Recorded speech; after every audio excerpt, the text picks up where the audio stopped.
My main memory of the Sportatorium is that the conditions we're in right now with the air conditioning and the comfortable chairs is way better than that place was. Yeah.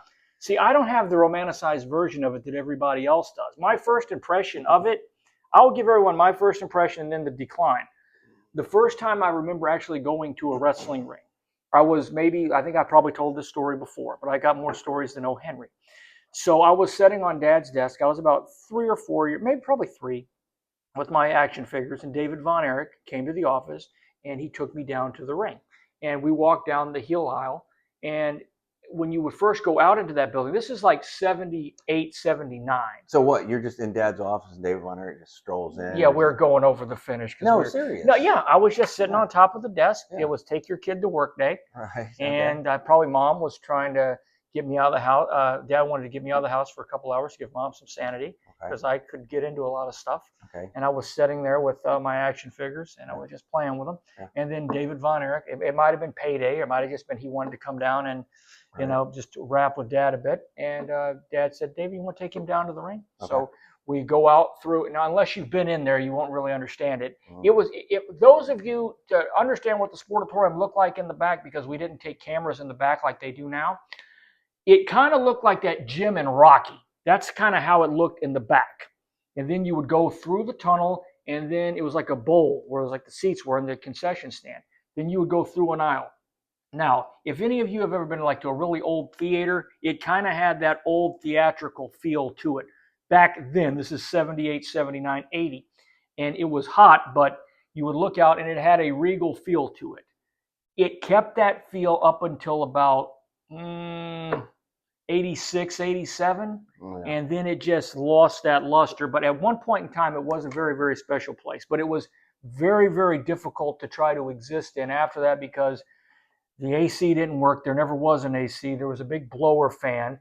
It was hot in the summer. In the winter, it was incredibly cold. It was, and I had long hair at the time, so it would always stick to the side of my face. It's like when I was older. It was just it was a brutal environment, but it was perfect for wrestling. Do you remember what you and David did in the ring? Like, did he just? I think we did schoolboys. We did a couple of tackles, a drop kick. Seriously, like, what, did he just play around with? Yeah, that's about it. We went in the ring. It's the first time I've ever been in the ring. Yeah. And it was just basically roll around. Yeah. Okay. Cool. That's I was here. I remember. And I remember the ropes and the way the mat felt. Yeah. That's my first memory of the wrestling business. Yeah, I remember.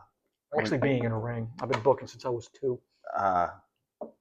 I remember it was 1987. Dad had just taken over booking for Fritz again. Mm-hmm. So what was going on in wrestling then? 1987. That would have been Hulk Hogan was. Django had just left here. Yeah, Hulk Hogan was the world's champion in New York. I think they had just done WrestleMania 3, mm-hmm. which was unheard of at the time. Mm-hmm. And NWA. Ricky was on run number 4, I think. Yeah.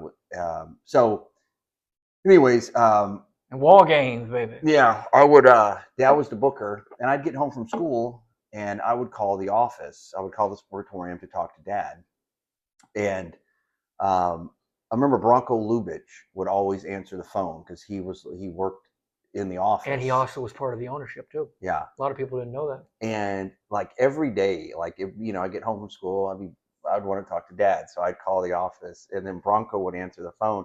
I'd be like, "Hey, can I talk to my dad?" And like the first couple times, and Bronco was such a nice old man. Yeah. I think he was 45 at the time. No, I kid. Yeah, and I'd be like, "Hey, can I talk to my dad? This is Gary's son." And so at first he was like, "Yeah, no problem," and I talked to Dad for a couple minutes, whatever. But I mean, I'd call every day, sometimes like a couple times a day, like, and then.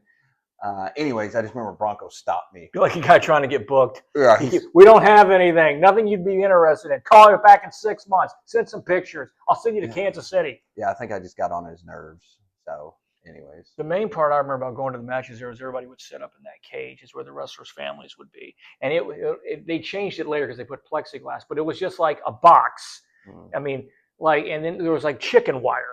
And that's mainly where the wrestlers' families would sit. And it was, the atmosphere at that place. As Mark Lawrence said, that place had atmosphere. It was perfect for wrestling. Other than that, it wasn't fit for, I have no idea, because the guy that owned it, he had a grandfather clause because he owned all the buildings on that side of industrial. And you would look and say, how does this place even pass code? Because there was frayed wires, there was rats. I mean, it had personality.